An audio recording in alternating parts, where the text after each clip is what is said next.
Birils, mga ka-blooming, good morning, kaboom, kaboom. Ito maganda to sa mukha guys, yogurt guys. Nagamit ko to minsan, pero hindi lagi, pero mas maganda kung lagi-lagi. Kaso lang, minsan lang ako makaano kasi alam mo naman, hindi ako taga dito mamaya, nagtaka na yung amo ko, ubos na. Ito nga guys, yogurt at saka honey guys. Saglit guys, ilagay ko sa isang bowl at i-mix natin siya.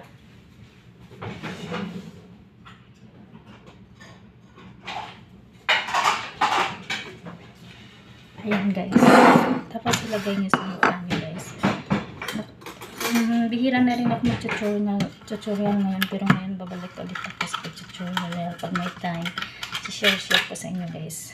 Ito guys, tama na yun itong isang ano ito guys, isang ganyan.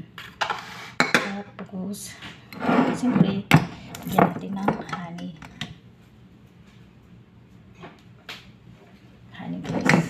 Huwag naman marami, konti lang din, isang ganyan lang din ng honey guys, isang patak.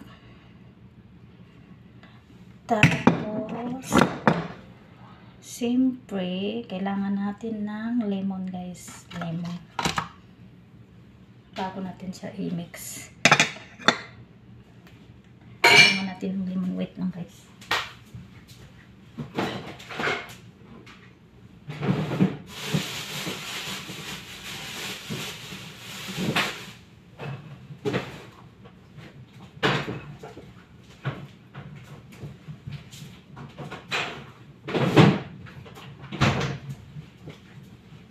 Dapat kasi piniprepare ko agad, no?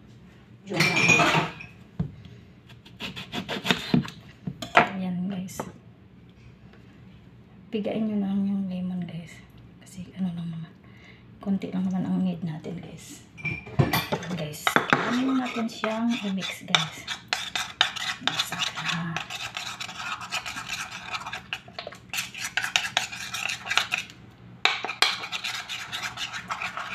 Mix na siya guys, ilalagay nyo sa mukha nyo guys.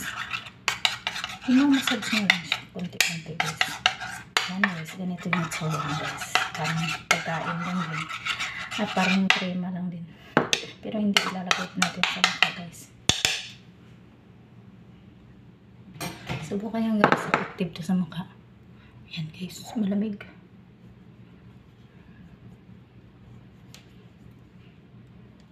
Tapos mga ano lang, mga 5 minutes, tapos magbanlaw na kayo guys, para didikit siya, kakapit yung ano sa mukha niyo guys, para matanggal yung mga wrinkles, mga blackheads, whiteheads niyo guys. Maganda siya guys, magaling siya pangtanggal ng blackheads. Yan guys.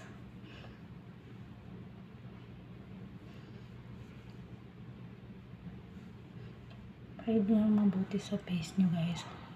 Yan.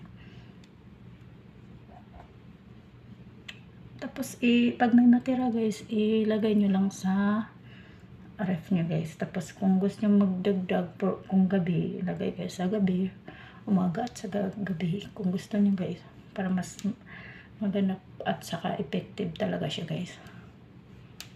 Hindi naman siya mahapdi sa mukha kasi hindi naman isang ano lang naman ang lemon, hindi naman marami talaga ang need na lemon guys.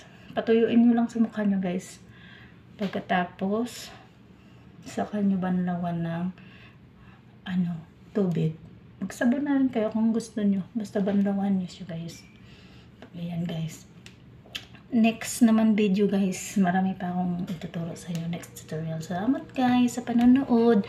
Don't forget to follow, follow lang me guys, don't forget to follow sa FB Reels ko, follow nyo ako guys. Ayan guys, thank you.